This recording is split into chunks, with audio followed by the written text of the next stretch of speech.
Thank you for tuning in for another episode of My Curious Mind podcast.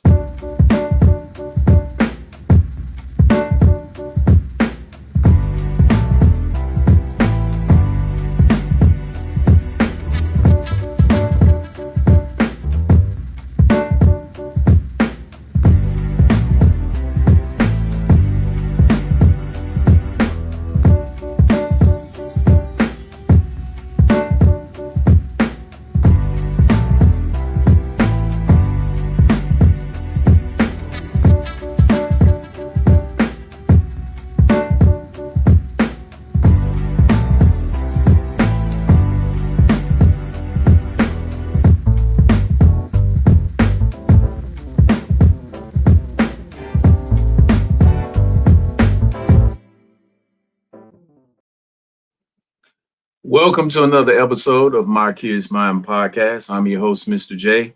We have I'll be covering three very interesting stories. They're all different in their own right. And also I'll get to do my favorite segment. I'm too old for this shit. But let's get straight to it. Let's go over the stories that I will be covering today. Let's take a look. The first story up is Ashton Hall versus IShowSpeed. That viral video that happened last week, very interesting. They raced four times. All right, the second story would be R. Kelly being rushed to the hospital. Another story I thought was interesting. Don't know if you all think it's interesting. And the third story that I'm going to cover is not R. Kelly, but Tyler Perry being sued for $260 million. That number alone, 260 million, is what made that story the most interesting to me. But also the stuff within the lawsuit was also very interesting. And then after that, we'll do the nostalgia segment. Well, I'll be talking about 80s childhood memories, or some of my 80s childhood memories. And any of you all that grew up in the 80s may have some of those same childhood memories that I have as well. And last segment we'll be covering is I'm too old for this shit. That's by far my favorite segment. But let's go ahead and take a look at the first story that I want to cover on today's podcast is the Ashton Hall versus IShowSpeed.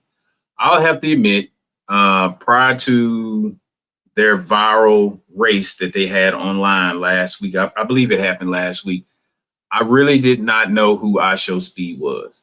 Now, he's a very popular social media figure, so it's more on me and not for this young man, because he obviously has a lot of eyeballs on him.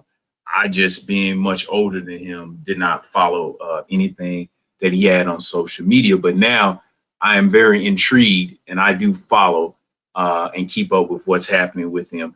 But on last week, if you did not catch the story or pay attention or were not following along, Ashton Hall, who has created a lot of social media buzz for himself for his morning routine and workout videos and running in his little vest, showing his muscles, running outside in a hot heat. And I believe running against DJ Khaled. I think there's videos of him in Dubai working out and running. And on most of his videos, he wakes up really early in the morning. They're very interesting. I admit, my kids even watch them.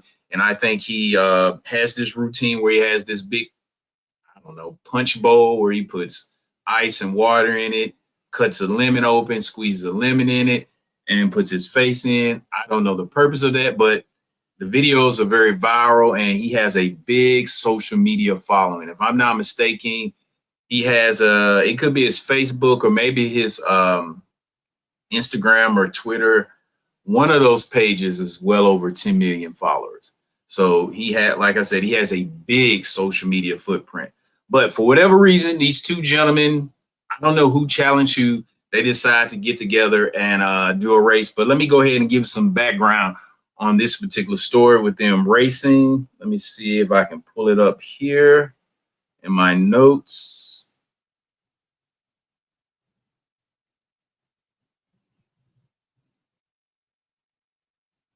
All right, let's see here.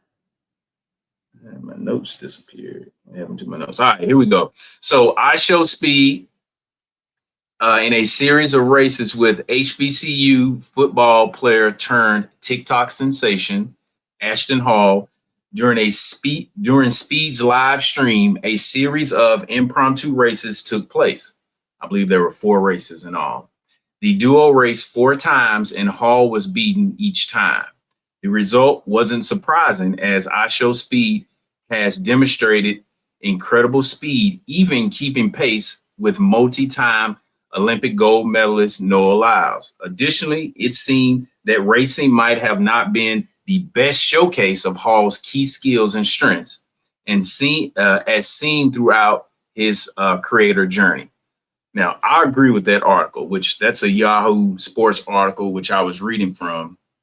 When watching the race, and like I said earlier, I follow Ashton Hall, and I'm fully aware of his TikTok videos, and they're always good, very interesting. You can tell that he plans them out and puts a lot of thought and markets himself very well.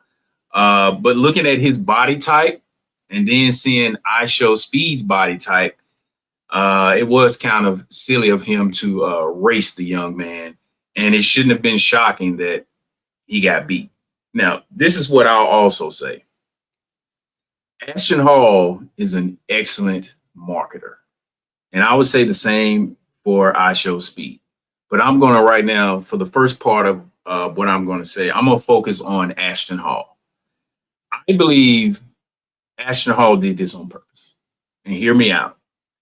Right now, his videos on TikTok are getting a lot of views. Like I said earlier, I think he just went over 10 million followers here recently, and it could be 11 or 12 million now. This is within the last couple of weeks. I saw a video that he treated himself out to this big time steakhouse, and the whole theme of the video was that he had over 10 million followers now. So obviously he probably has more now, but I believe he raced IShowSpeed on purpose, knowing he was going to lose. I think Ashton Hall went all out and tried to beat him, but I think he was looking at it 2 ways. One, if I beat the young man, I have more to add to my videos, because now I can market and promote myself as an older man. I don't know how old Ashton Hall is. I'm going to say he's on the other side of 35. He may even be in his 40s. I don't know. I should have Googled his age, but I'm just, for the sake of this, we're going to say he's about between 35 and 40. He's obviously many years older than IShowSpeed. But if he wins the race, he can market his videos and now say, look, I'm an older man in my 30s or in my early 40s, and I was able to beat a much younger man. So follow my routine. He can put some motivating comments or some words or some phrases, as he often does in his excellent TikTok videos. So he had that going for himself. So it was a win-win. On the other hand, if he loses, he also had a win-win, because now he can market himself as saying, when you have defeat or you're met with an obstacle or hurdle, you now can reinvent yourself. You can go back to the drawing board. You can, instead of getting up at 3 a.m. and doing your meditation and reading before you do your workout, you can get up at 2:30 a.m., an extra 30 minutes earlier. And you can do your meditation longer. You can do your workout longer, or you can run harder. And then you can bounce back and get over that obstacle or that hurdle or break through that brick wall. So he had a win-win in the situation. Whether he beat IShowSpeed, he can market himself as, look what I did, keep doing what I do, and you can be successful.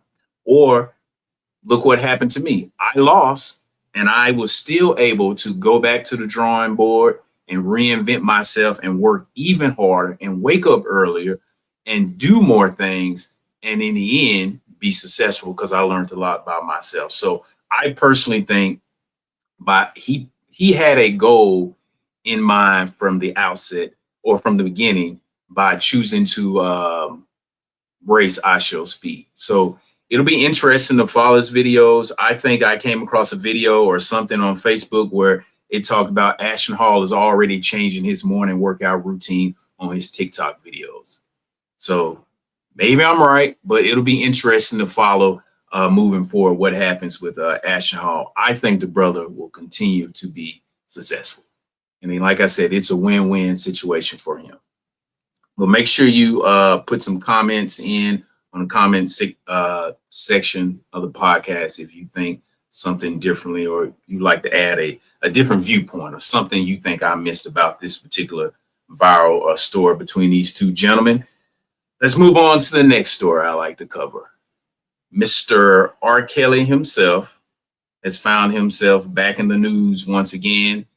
And for those who do not know, or if you've been trapped on another planet or in a long sleep for the last, 5 or 6 years, R. Kelly is serving a 30-year federal prison sentence, which I just found out it's in North Carolina. Did not know where he was serving his prison sentence. I assumed all along it was somewhere in the Midwest or somewhere like Illinois, but I believe he's serving it in North Carolina. But let's take a look at this story. So I have an article that I'm going to get some points from and read from before I get into giving some of my viewpoints on this story. But this article is from USA Today, so you could Google it and find this article. And there's a lot of articles, and they pretty much all say the same thing. All the outlets covered this story pretty much the same.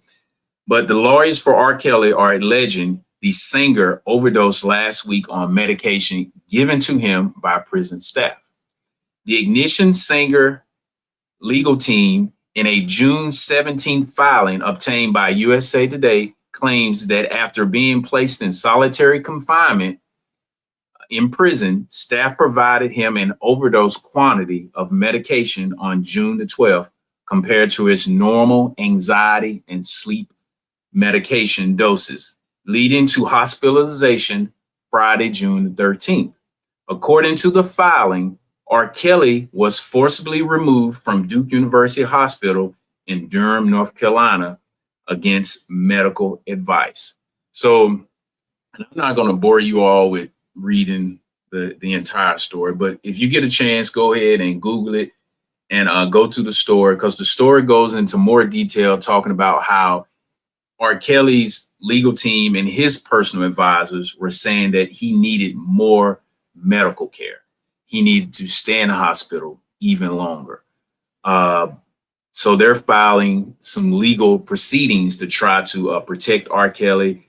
And I think one of the legal proceedings, if I'm remembering correctly, is that they're asking the judge to grant R. Kelly a release from prison, because how prison officials are treating him, how they believe they're sabotaging him and try to overdose him and give him too much of his medicine, which is very interesting, because anyone reading that story based on the allegations or the things that R. Kelly was charged with, you quickly can figure out and come to some conclusion right away that he's not getting out of jail. This isn't worth getting him a early release, by no means necessary. But it's interesting that his legal team tried to pull this maneuver. And there were also some rumors and speculation online that his legal team was basically trying to get President Donald Trump to look at his case and maybe grant him a pardon, which I think would also be very interesting. And I don't know how people would even take that pardon and how they would even look at President Donald Trump. I predict that President Donald Trump wants no part of this legal case, because it does not further anything. It does not further his political agenda in any type of way. If R. Kelly was a political figure, and let's just say, for instance, he was a big time liberal or Democrat, and all of a sudden wanted to turn on the Democrats, and President Donald Trump felt like it could maybe serve his political ambitions or further his political ideology, he may look into the case. And, there's a possibility where President Trump may decide hypothetically to grant him a pardon. But With that being said, I don't think President Donald Trump is going to touch this with a 10-foot pole. He wants no part of this. And from all accounts, there is no official reporting from Donald Trump or any White House spokesman about this particular matter. But it'll be an interesting story to continue to look at, because R. Kelly, like I said earlier, is serving a 30-year prison sentence in federal prison in North Carolina. All right, so let's move on to the next story I want to cover here, which is also, I think, of another interesting story, which came out on last week. Tyler Perry is being sued for $260 million. I'm going to repeat that again. Tyler Perry is being sued for $260 million. Now, before I give my take on that interesting number of $260 million, I'm going to try to give some kind of read to the article that I found on NBC News Online and kind of give some backstory on this particular lawsuit. And then I'll kind of unpack this entire case from my vantage point, what I think is happening. And keep in mind, for those listening to this podcast, I have no legal background other than being in undergraduate school at Lane College in Jackson, Tennessee, one of the greatest, if not the greatest HBCU out there. I took a civil law class. We never looked at cases like this. So I have no legal background, but like most people, I have an opinion. So I'll give my opinion about this, but I want to read through a little bit of the news report and some of the allegations before I give that opinion. So an actor and screenwriter has accused Tyler Perry of sexual harassment, alleging in a lawsuit that the media mogul reportedly made unwanted advances and sought to cover up an assault with an offer to develop a show. The 46-page complaint, which was filed last week in Los Angeles County Superior Court and seeks punitive damages totaling that amazing number, $226 million, compares the allegations to those against other well-known entertainment industry figures accused of sexual misconduct. Mr. Perry's success has led him to believe that money and influence can get him whatever he wants. The complaint says, adding, Mr. Perry sought to, repeat that. Mr. Perry sought the one thing his wealth and influence could not purchase: a sexual relationship with a man who would remain silent. In a statement, a lawyer for Tyler Perry, because it's important to get his side as well. So in a statement, a lawyer for Tyler Perry accused the plaintiff, Derek Dixon, of trying to get close to Perry for what now appears to be nothing more than setting up a scam. It's interesting. They said they used the word scam. But Tyler will not be shaken down, and we are confident these fabricated claims of harassment will fail. All right, so we all know Tyler Perry. And on firsthand or hearing about this lawsuit last week, it doesn't shock me that about Tyler Perry being sued. Now, the shocking thing is what he's being sued about. Now, when I say it doesn't shock me that Tyler Perry is being sued, I think high-profile, famous people like Tyler Perry, you look at other high-profile athletes and other big-time influential people here in America often get sued. It doesn't mean that they're guilty of anything.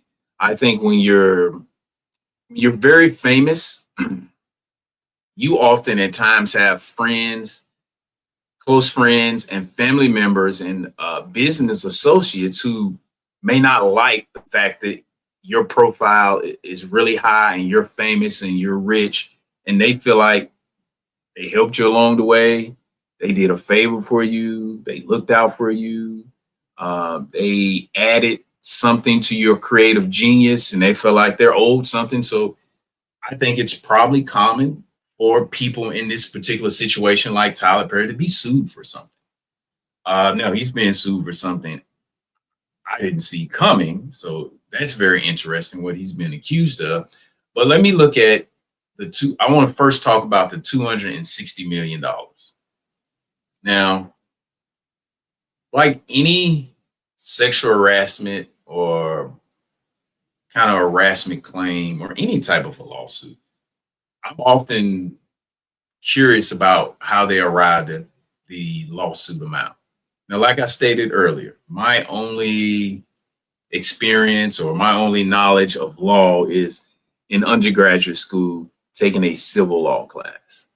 So I am not a criminal lawyer. I've never been to law school. I haven't read all these law books. So my viewpoint about the law is just my personal opinion of what I know and how I read through these particular allegations, read through the articles, and watched the report on TV and tried to come and arrive to some type of conclusion of what may be happening in this situation.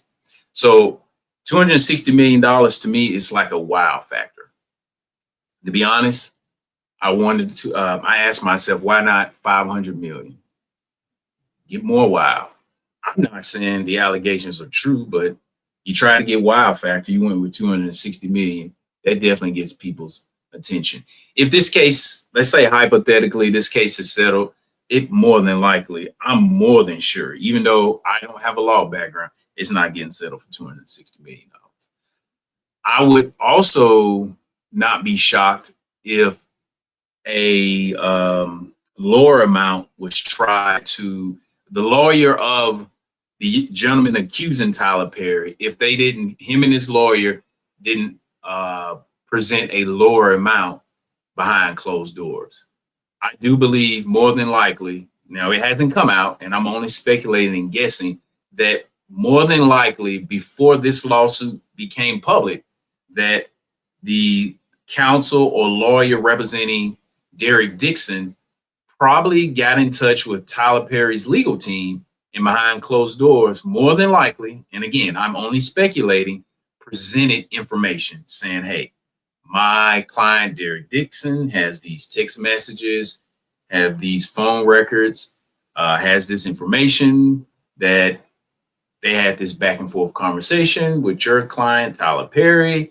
My client would like to keep private about this information, but if we can't come to some type of financial arrangement because this has really hurt my client and they felt really bad, there's some emotional anguish, some frustration, all of those things. If we can't come to a agreed upon amount, we're going to go public and we're going to increase our dollar amount. I'm pretty sure, or I'm guessing, I can't say pretty sure. It wouldn't shock me if that comes out in the end, that they try to come up with some type of an agreement. Now, whether Tyler Perry and his team was willing to talk about an agreement, or Tyler Perry and his team may have called the bluff and said, hey, go public. You know, all our comments and our text messages were consensual. I wasn't forcing anything upon you. I didn't injure you. I didn't attack you. They may have called their bluff, and Dixon's team coming out with this lawsuit was them calling Tyler Perry's bluff. That's one way to look at it. So again, that's why I said the $260 million or the dollar amounts in these type of cases, I always find interesting. I would say, why not go higher? Why not go 500 million? Get even more wow factor if you're really trying to force the other party to the table and come up with a financial agreement, because I'm pretty sure this isn't about trying to put Tyler Perry in jail if these accusations are true. And I don't know whether they're true. I don't know whether they're false. This has to play out in the legal arena. But it's be good and interesting to watch this moving forward. All right, so the second thing I look at, that reading through the news article and watching some of the reports, is that when something like this happens, I often wonder what percentage of this lawsuit is true. Are there some true things? Because if in reading that last statement that R. Kelly legal team said, and I'm going to read it again. It says, in a statement, a lawyer for Perry accused the plaintiff, Derek Dixon, of trying to get close to Perry for what now appears to be nothing more than setting up a scam. But Tyler will not be shaken down, and we're confident these fabricated claims of harassment will fail.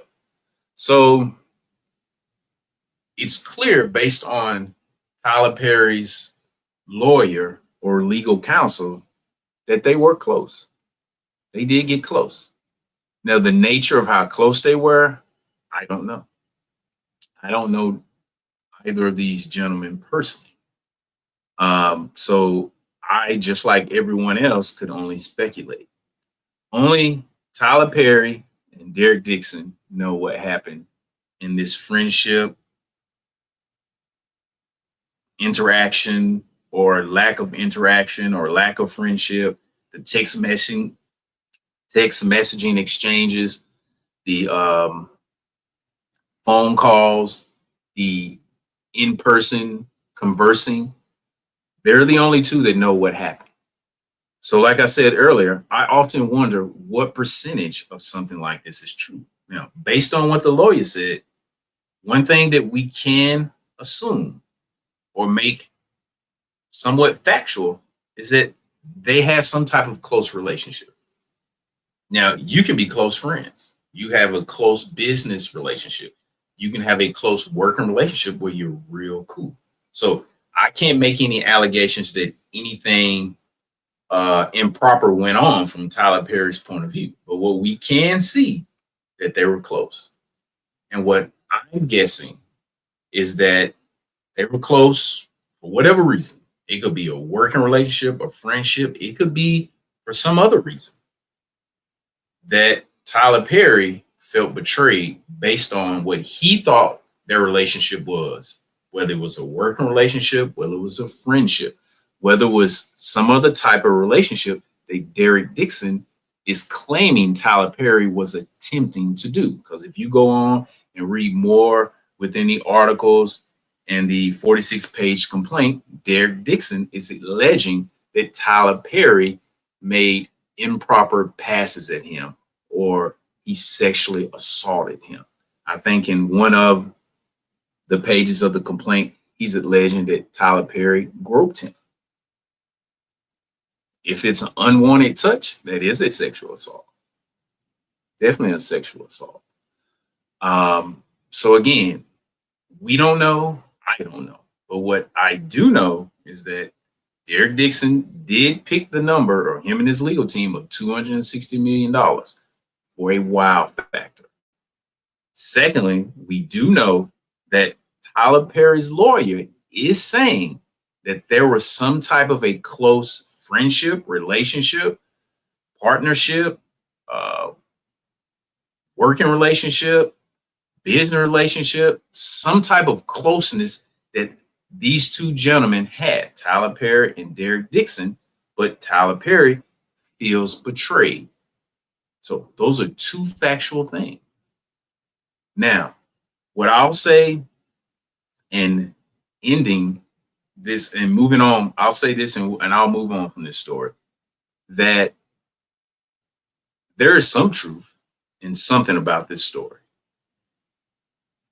There is some truth. Now, I don't know what the truth is. I don't know the full truth of, did Tyler Perry actually make a pass and grope Derek Dixon, or was Tyler Perry just being a friend and Derek Dixon took full advantage and put himself in a position to where he can now claim victim. Instead of being a victim, he can claim victim because Tyler Perry is a very successful, high-profile person. Don't know. But the two things that I do know is that from a factual point of view, we have it right here in this article that I just read some highlights from. Derek Dixon did know Tyler Perry. That's one thing. When I say the three things, I know he did know him.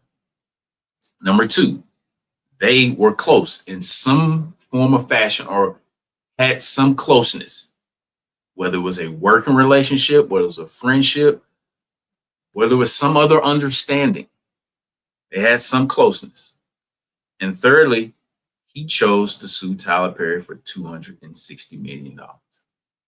But just like you all, I am going to be following this story. And if you have anything that I didn't cover or I missed or something you want to correct me on or you didn't like my viewpoint or my opinion about this story, please chime in on the comment when you hit that like and subscribe button, as at the same time when you're sharing with someone.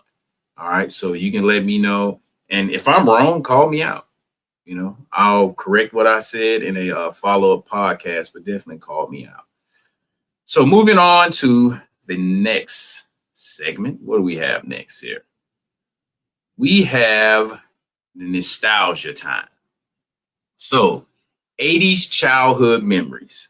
For those who this is maybe your first time watching my podcast episode, I was born in 1979. So I can't claim being a 70s baby because I have no memories of the 70s. I was just born in 1979. All of my memories are of the 1980s and on up. But I have some very fond memories of the 80s. And oftentimes on this podcast, when I decide to do a nostalgia segment, I usually do something from the 80s or the 90s, mainly the 80s. The 80s by far is my favorite decade. If my wife, Tara J, was on the podcast today, she'll tell you that she often gets annoyed that I'm obsessed with the 80s. I watch a lot of 80s movies and stuff like that, and she doesn't really find the 80s all that. She's more of a 90s fan. So that's why I often include 80s and 90s nostalgia when I do podcast episodes. But today I'm going to talk about, for the nostalgia time, 80s childhood memories. You see the collage of these pictures right here. These are all just random things from the 80s, from my childhood. And if you out there listening to the podcast grew up in the 80s, you probably remember some of these things, or you forgot them, or you may still have some of these in your garages or in your grandparents or your mother's house because they decide not to get rid of them. I doubt any of this playground equipment still exists on the playground because it would probably be illegal to have kids out there on the equipment. But let's go ahead. Let's take a look. Let's see what we have. All right. So, hot boxing, secondhand smoke. Interesting. So this looked like this was probably a Lincoln Town Car, Lincoln Continental.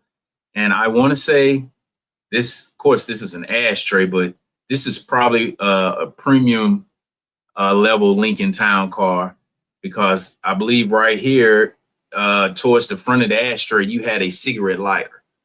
And yes, for those who did not grow up in the 80s or the 90s, at one point in time, all cars had cigarette lighters on them. And high-end cars had cigarette lighters in the ashtrays on the doors. So they don't make cigarette lighters in cars anymore. Excuse me. You still have that spot in cars on the dashboard or near the gear stick to where you can plug up a device in. But now a lot of cars, for example, my car, it just has USB ports in them. I don't even think I have that thing that you can plug into the cigarette lighter anymore. So, but growing up in the 80s, that's one of the things that you would notice when you get in the car, those ashtrays. And if you had a parent or a grandparent or an older uncle or auntie that smoked, there were often ashes in those ashtrays. And what was interesting, when you would open up a door that had an ashtray in the door, if a lot of car models had a covering, I believe, over the ashtray, so you can just cover it up, and it could be wood grain or it could be metal where you didn't see the ashes right there. But sometimes cars either didn't have them or they was broken off or people left them open. And when you would open that car up, those ashes, if that ashtray was full, would jump out on your clothes, get on your new shoes or something. Or if you would close the door and you had a two-door car, them big heavy doors, you would close it. Those ashes would fall on your clothes and stuff like that. And I definitely remember that. But my mom was a smoker, so there was definitely ashes in the ashtray when we got in the car. But they don't make cars like that anymore with ashtrays. All right, next we have these plastic, horrible Halloween masks. But at the time, they were not horrible. To be honest, I I don't even know why we walk around these plastic masks on our face. You couldn't see well out of them. They were very hot, and not only were they plastic, they had this little bungee like string that kept it on your head, and basically it was very cheap. And then the costume part that you put on, in addition to the mask, was basically like a really cheap, thin plastic shower curtain that only lasted one Halloween. So this was not a Halloween. The unfortunate thing about these costumes, they were not expensive, but you could not hand them down. They were very cheap. The mask didn't last long. As soon as you would take it off and you took it off the wrong way or too forcibly, it would bend and you would throw it in the trash. And like I said, it was very thin plastic. So if you left them in the back of your grandparents' car, or you just threw them somewhere in a box in the garage or closet that wasn't ventilated for air in your house, it probably melted, or the color just smeared off of it due to the heat. But again, they were the thing that you had to have in the 80s. And I think one of on the picture, I'm looking at the different costumes. We have a He-Man one, have two He-Mans. I see a Snoopy. I see a Darth Vader one. I see a Garfield one, and also I see a Skeletor one. Interesting. Should never bring them back. Leave them in the 80s. Some things should stay in the 80s. This definitely should stay in the 80s. Shouldn't bring it back. Although I love the 80s, it should definitely stay in the 80s. All right, next, that old metal playground equipment, which if it was on the playground today would be illegal. And I don't know what year that school systems and community organizers and parents and people involved in constructing or organizing playground setups realized that that metal was too damn hot. Because I spent all of my childhood in the summertime sliding down slides going, you know, you would have to hold your legs up so only your butt is sliding out, because of course it's the summertime, you got on shorts and you're touching it, you're burning your legs. But the adults, for whatever reason, sat there and let us get burned up, and the school officials didn't do anything about it. But like I said earlier, it'd be interesting to find out what year that they started changing out all this metal playground equipment. But this is also another thing that they should leave in the 80s. Should never bring back metal playground equipment. Be honest, I've been on several playgrounds at several parks over the years, and everything is pretty much plastic or what appears to be plastic. So it pretty much repels the heat for the most part. It doesn't absorb the heat. So that is a good thing. But like I said earlier, definitely should not bring back metal playground equipment that I got burnt up on all during the 80s. All right, next we have the ashtray in the back of the seat. Now, on my first car was a 1988 Chevrolet Celebrity. It was two-tone, tan at the top, doodle brown at the bottom. It had four doors, but the 88 Celebrity was one of those older cars that the front seat was all one seat. So you had one long seat, so you would either scoot the seat forward or backwards. And on the back of the front seat were these ashtrays. Now, I got it for my first car in 1997, going into my senior year of high school. I was not a smoker, never used the ashtrays, to be honest. They stayed shut the whole time. I never really paid attention to it. I was just so excited to have a car. But yeah, I definitely remember the ashtrays on the back of the front seat. And just like I said earlier with the ashtrays on the door, when you have these type of ashtrays, it can mess your clothes up. Because if that ashtray is full, or the little lid that closes it was broke and it was loose, just imagine if there's ashes in there and you hit a speed bump going through a apartment complex. Those ashes were jumping out, getting on your shoes, messing up the carpet in the back of the car, and all those sort of things. And this is also another thing that they should keep in the 80s. And besides, I don't think people smoke as much now, so the need to have ashtrays in cars don't really exist as much, or it's not as needed nowadays. All right, so next we have, this is just a video or a picture of kids falling and playing outside injuries in the 80s. Um, Growing up, you spent a lot of time outside. There was often no complaining, mom or grandmother or auntie, that it was too hot outside. You didn't get to complain and say that. You got up in the morning, you ate some cereal or some bacon and eggs, whatever was cooked for you in the summertime.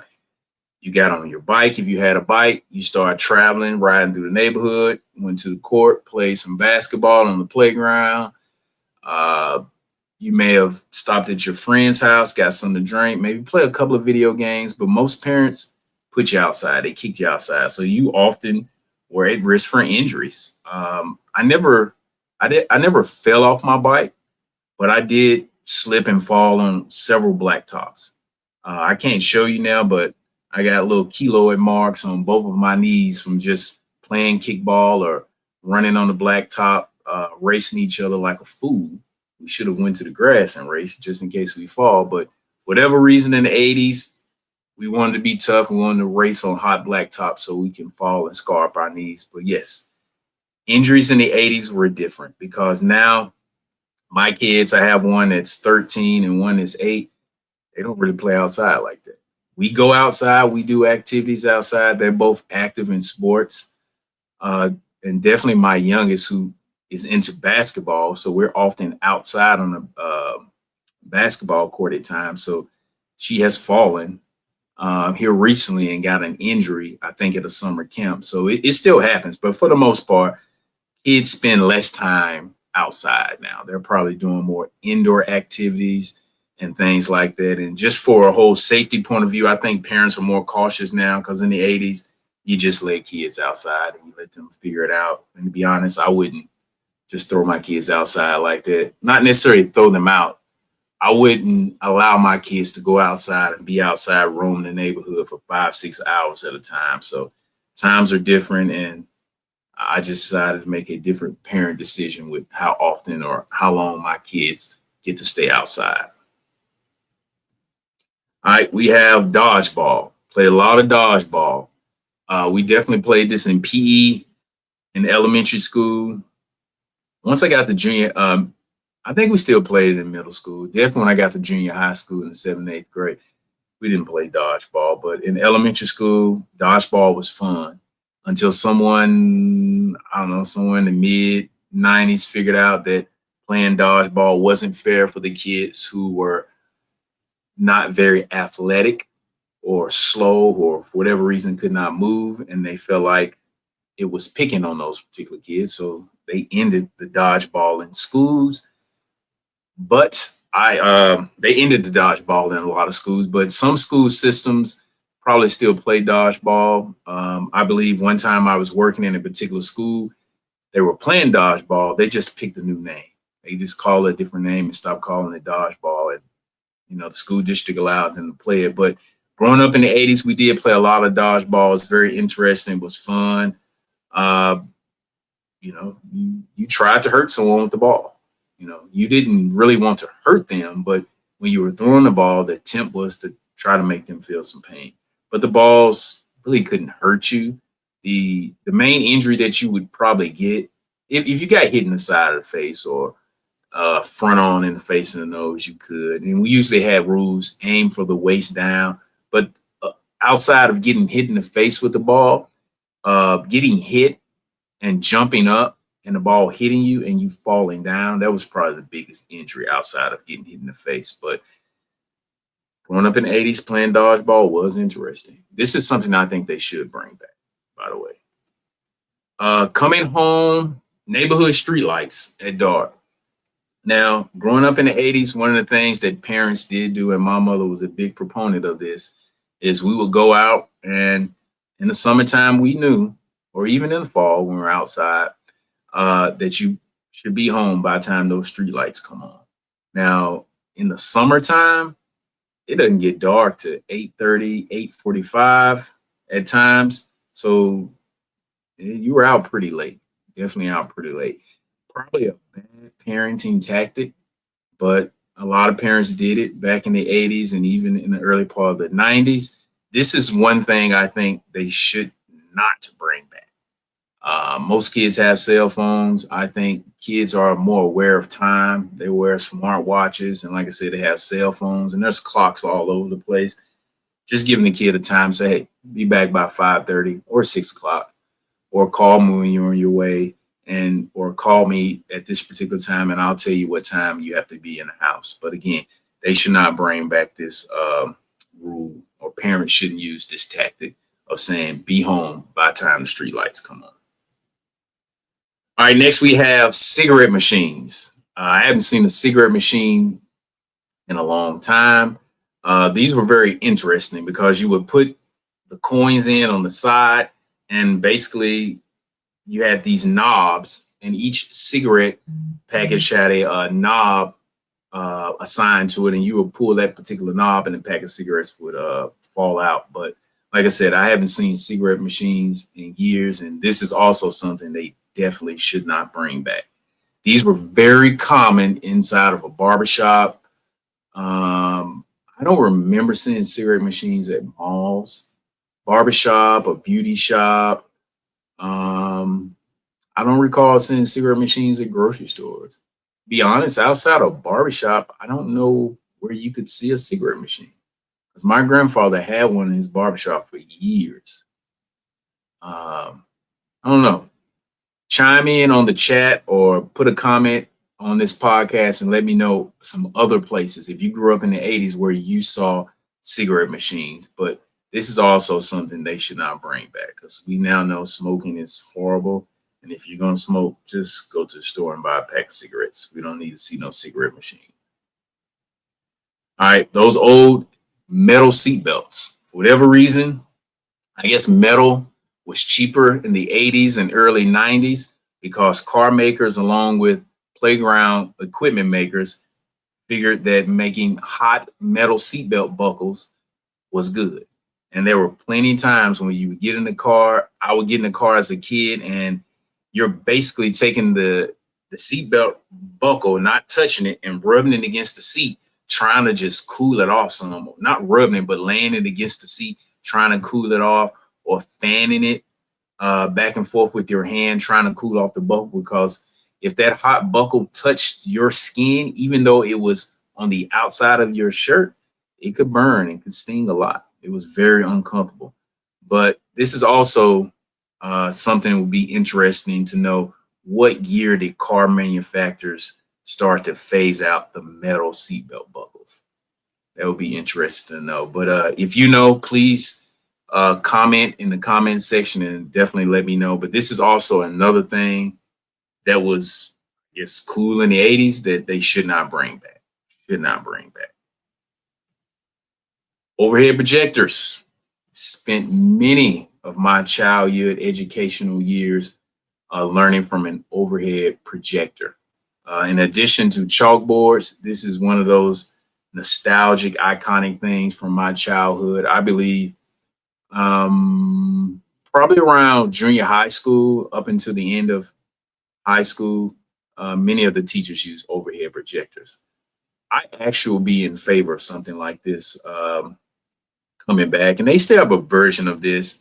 It's more of a, you don't have to put the transparent sheet on it. It's an overhead projector light, but you hook it up to the desktop or the laptop, and you just put a piece of paper or the worksheet or whatever you want to write on, which could just be a blank piece of paper. You put it in front of the projector, and it projects it onto the white screen or the board in front of the classroom. But the actual overhead projectors with the clear paper that you write on, schools don't use them anymore. Now, I don't know the reason why they don't use them, but just like I said with the other items, if you know why people stop using these, please chime in on the chat section. But I'll be in favor for bringing something back like this. I definitely remember overhead projectors.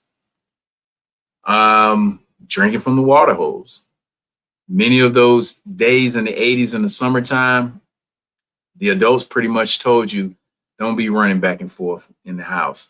So we learned as kids, you get that hose pipe that you had at your house or your apartment or at someone else's house, because people back in the 80s really didn't care, especially if they knew you or you knocked on the door and asked for permission, they would let you drink from their hose pipe. Now, if it's hot outside, for the most part, that water is kind of warm, definitely warm. But you had to get something to drink because your parents or your grandparents told you, or your auntie and uncle, no running back and forth in the house several times, and you definitely got in trouble. Or you get to the point where they say, if you come in, stay in.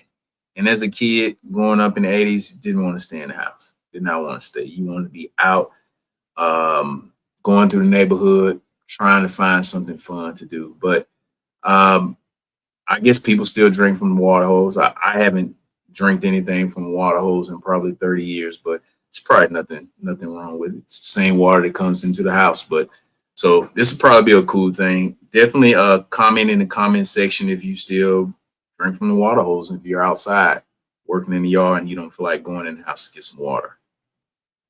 All right, so the next nostalgia item from the 80s, from my childhood, is phone books.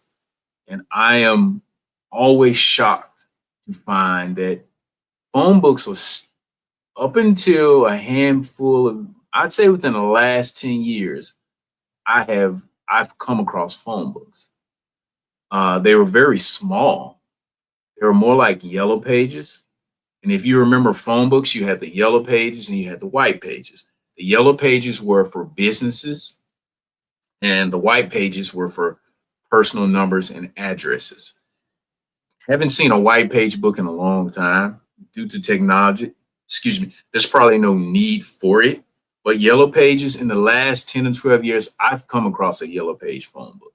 I don't know if they still make them. And overall, there's probably no need for even a white page or a yellow page phone book.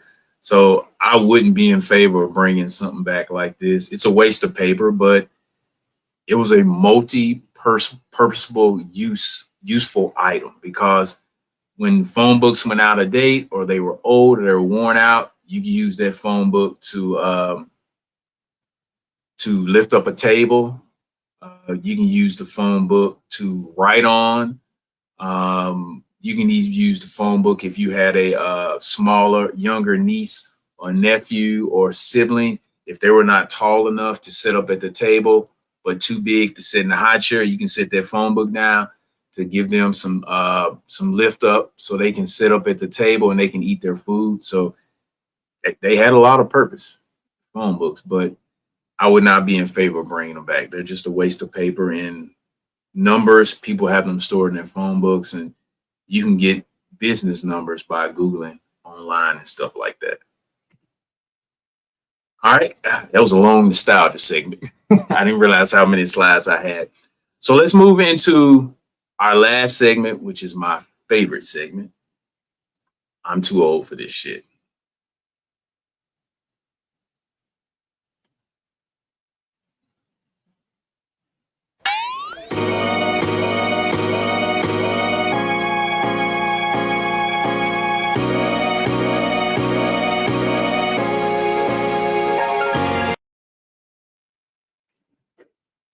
Alrighty, so I am too old for this shit. So if this is your first time ever watching this podcast, this is one of my favorite quotes. So when I started this podcast, I wanted to incorporate something from the 80s. And this particular quote comes from the movie Lethal Weapon. So there were 4 movies in the movie franchise, and in every installment of Lethal Weapon, Danny Glover character, which is Sergeant Murtaugh, there's always several scenes in the movie where he makes the statement or makes the phrase, "I'm too old for this shit." Now, this phrase or statement often comes, or generally comes, when he's frustrated or something is just pissing him off and he doesn't know why it's happening. And he makes this statement. So, like I said earlier, it's one of my favorite statements. And for this segment today, I'm too old for this shit. I'm going to talk about parallel parking, which is a pet peeve of mine. I wish Tiara J, my wife, was here today, because she knows it's a pet peeve of mine. Pet peeve of mine. Not only parallel parking, but parking in a parking lot in between spots.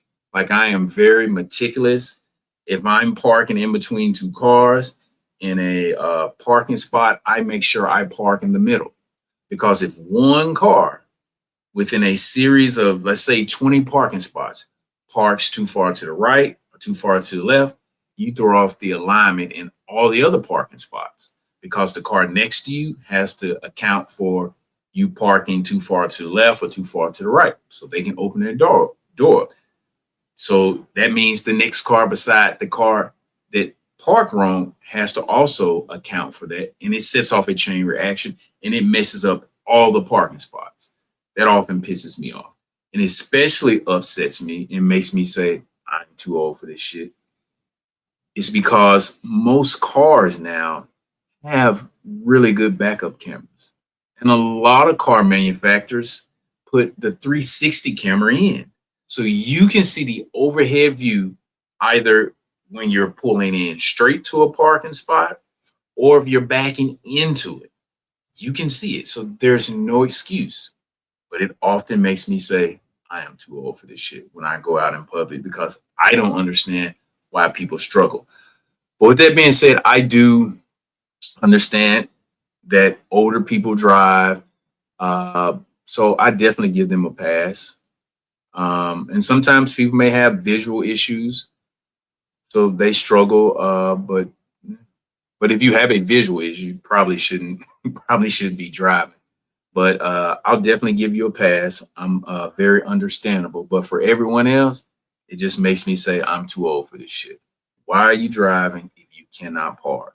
But for today's example, I also want to talk about parallel parking in between two cars. Now, I found an interesting article that I didn't even know they did a poll on this particular subject of parallel parking. But the internet is often very interesting when you need some information. Did not know this existed. So here's some polling data on parallel parking. So Americans' biggest fears about parallel parking. So 24% of Americans' biggest fear about parallel parking is holding up traffic. So they don't like to do it, or they have a fear of doing it because they don't want to hold up traffic. 21% of Americans basically say hitting another car. That's why they're afraid of it. But again, like I said earlier, most cars nowadays have a 360 camera. They have backup cameras. And if you got some of these high-end models, they even have side views when you're parking. For example, in my car, when I hit reverse, my mirrors on the side adjust to give me the best and most optimal view to help me park, assisting me in becoming a better parallel parker. I could do it without the mirrors, and I often do it without the camera. I definitely can do it with just the mirrors. But I don't understand why we as a society struggle so much with this. Next, getting blocked in. Now, that's a legitimate fear when you parallel park. And I would tell anyone, if the cars that you're trying to park in between, there's not enough space, don't park there, because getting blocked in is a big fear. And if you have to leave in an emergency, or when you're ready to leave an event, and those two cars that have you in the front, and then one in the front and one in the back, if they're too close to you and the space is too tight and you're stuck there, that's not going to be good. That's not going to be good. So I can understand that. The next one, 11% of people have say that people watching, that bothers them when they parallel park. And last, 7% of people hitting the curve. Now, that's what the tires are for. I learned many years ago, when you're turning and you're moving those tires, when you feel that curve, that little tap, you're more than likely going to touch the curve with your tire. Your tire is rubber. It doesn't hurt your tire. Now, when you feel that tap or that little bump, which you should know, that means you need to stop, readjust, straighten up, or return your wheel, recut it the other way so that you don't hit your rim. Because if you slide the tire across the curb, you potentially can scrape your rim of your car, which can be a bad thing. But your tire, the rubber on your tire rubbing across the curb isn't a bad thing. It's not going to hurt it. It'll wash off when you wash your car or when it rains. But if you scrape that rim across there, that'll be a bad thing. But in searching about parallel parking and my big pet peeve about it, I found this poll, which again is very interesting. Did not know people had these big phobias about parallel parking. And they actually have a term called parallel phobia.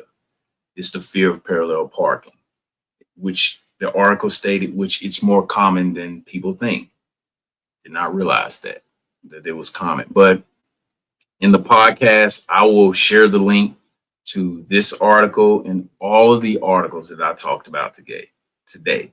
But remember, the next time you're out driving, you're parking in a parking lot in between two spaces, in between two cars, or you're parallel parking, and you see someone doing it wrong or messing up, just turn around and say my favorite phrase to yourself. Or if you're in the car and you're not with kids, just say, I'm too old for this shit. Because that's what I often say when I'm out parallel parking. So it'll be something to look for. But definitely chime in on the chat if you've had an incident where people were struggling to park and they messed up all the parking spaces in the parking lot because they parked too far to the left or to the right. It'll be interesting to hear some of those comments. But make sure you hit the like and subscribe button. And I have a homework assignment for anyone that comes across this podcast. Well, I'm not going to call it a homework assignment. I have a favor. Make sure you share this podcast with someone. Invite a friend to check out some of the episodes on here and hit that like and subscribe button. But until next time, peace.